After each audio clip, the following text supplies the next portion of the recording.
Bismillahirrahmanirrahim. Assalamualaikum warahmatullahi wabarakatuh. Ketemu lagi dengan Ustazah di mata pelajaran informatika kelas 9, dan Ustazah harapkan nilai PTS Ananda semua itu baik semua insyaallah. Dan sekarang kita akan melanjutkan pelajaran untuk semester 1 ini pada bab 2. Sebelumnya sudah informasikan Ustazah membuat video untuk pertemuan kita di mata pelajaran informatika ini karena Ustazah takut nggak akan terkejar semua materi kita di semester 1 kalau kita menggunakan Zoom. Walaupun Ustazah menggunakan video di classroom, tapi Ustazah tetap akan pantau mengenai nilai sikap Ananda semua dari berbagai aspek, misalnya contoh cara Ananda berkomunikasi dengan Ustazah baik di classroom maupun menggunakan WhatsApp, terus ketepatan waktu saat mengirimkan tugas atau mengerjakan tugas, karena kalau memang ada uzur sekali itu dipersilahkan untuk meminta izin. Dan masih tetap seperti di di kelas sebelumnya, untuk penggunaan media sosial Ustazah harapkan Anda sekarang sudah lebih baik lagi, tidak seperti di kelas-kelas sebelumnya yang masih tidak sesuai konteks syariah yang kita terapkan di sekolah. Oke, tanpa berlama-lama, Ustazah harapkan apa yang Ustazah jelaskan tadi dan akan nanti itu menjadi suatu pembelajaran yang berguna buat Anda semua. Silakan buka buku halaman 23 bab 2 tentang CMS. Oke, kita bahas CMS atau lebih diperpanjang lagi dengan Content Management System. Apa itu CMS? Nah, sebenarnya produk-produk CMS sendiri itu sudah kita rasakan, namun kita belum tahu bentuk belum menyadari sebenarnya yang mana sih CMS itu. Oke, kita lihat apa itu pengertian CMS. CMS adalah perangkat lunak yang digunakan untuk mempermudah dalam mengelola website. Anda sendiri tahu apa itu website dan seperti apa itu website. Hanya saja dalam membuat website itu bukan sesuatu yang mudah jika dia bukan seorang programmer.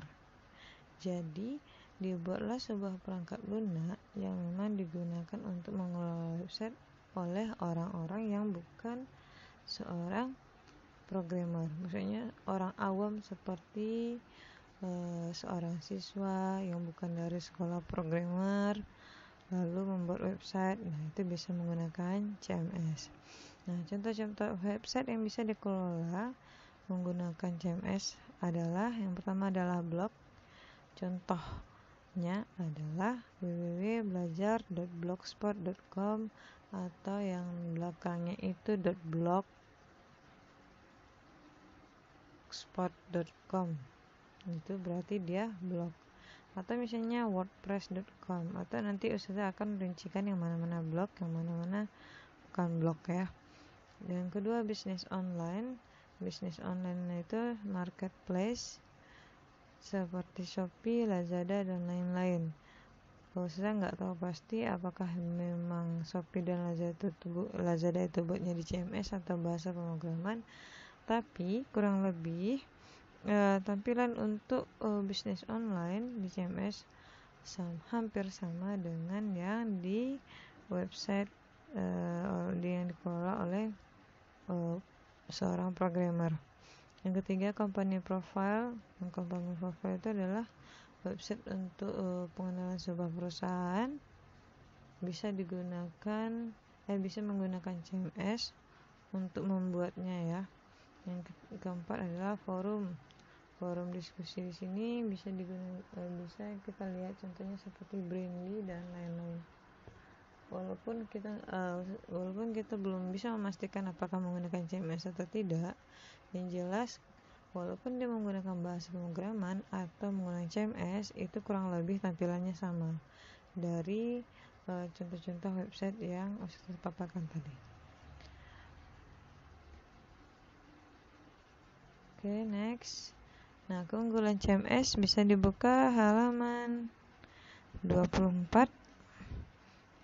Nah, di 24 ini itu udah dipaparkan, cuman mungkin bahasanya agak lebih sedikit meninggi ya.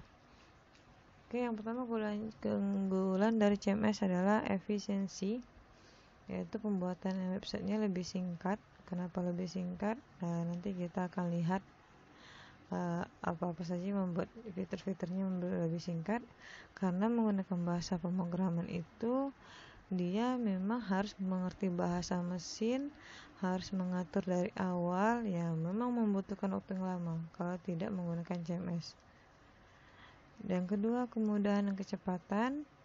Yang tadi katanya efisiensi, berarti berhubungan dengan kecepatan dalam pembuatan. Karena dalam pembuatan itu ada kemudahan karena sudah dilengkapi fitur-fitur untuk membuat menu, proses instalasi yang bisa dilakukan secara offline maupun online, proses perawatan dan pengembangan walaupun tidak tahu bahasa pemrograman. Berarti nomor 1 dan nomor 2 itu saling berkaitan. Nomor 3 adalah pemisahan konten yang mudah. Nah, di sini pada CMS itu dibagi hak aksesnya, ada admin dan ada user. Pada hak akses admin itu untuk mengatur isi konten, dan halaman user ditampilkan secara umum yang sering kita lihat kalau kita membuka sebuah halaman website. Yang keempat adalah penambahan fungsi. Tersedianya fitur custom kode sumber supaya pengguna dapat membedah suatu kebutuhan sesuai kebutuhan pengguna. Nanti ada fungsi-fungsi untuk menambahkan ini, menambahkan itulah maksudnya ya. Terus yang kelima, penambahan banyak user. Memberi hak akses untuk banyak user yang berperan mengelola website. Misalnya seperti marketplace Shopee. Jika dia menggunakan CMS, kita bisa lihat usernya kita bisa menjadi seorang penjual, bisa menjadi seorang pembeli. Atau misalnya kita cuma menjadi seorang pembeli, nggak pernah bisa jadi penjual, itu bukan cuma ustazah saja kan yang menjadi usernya, tapi banyak orang-orang lain yang akan menjadi user, ataupun anda juga bisa menjadi user.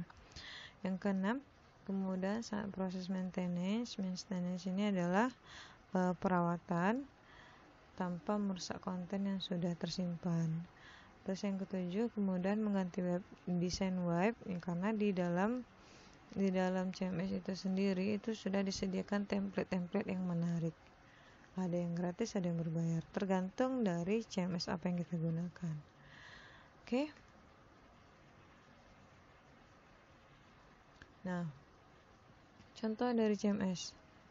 Yang pertama Blogger, Blogspot, WordPress, Joomla, Drupal, Typo 3, Serendipity, .clear, Impress Page, Camelo, PrestaShop, Magento. Oke, sekarang saya akan paparkan untuk Blogger, Blogspot, dan WordPress itu adalah jenis dari blog.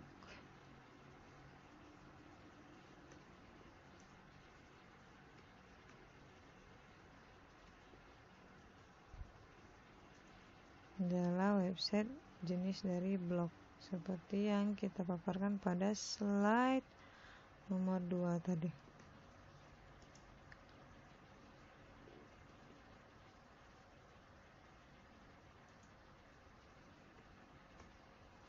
Nah, untuk jumlah sendiri ini digunakan untuk membuat website bisnis online. Selebihnya ini belum pernah Ustazah temui.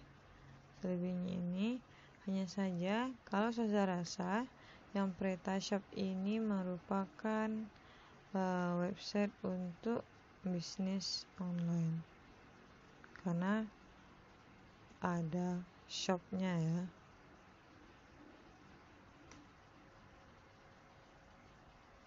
Nah, ini adalah contoh-contoh dari CMS. Oke, ini materi untuk teori kita. Insyaallah silakan lanjutkan dengan materi cara pembuatan blog menggunakan Blogger di video yang kedua. Saya akhiri dengan Assalamualaikum warahmatullahi wabarakatuh.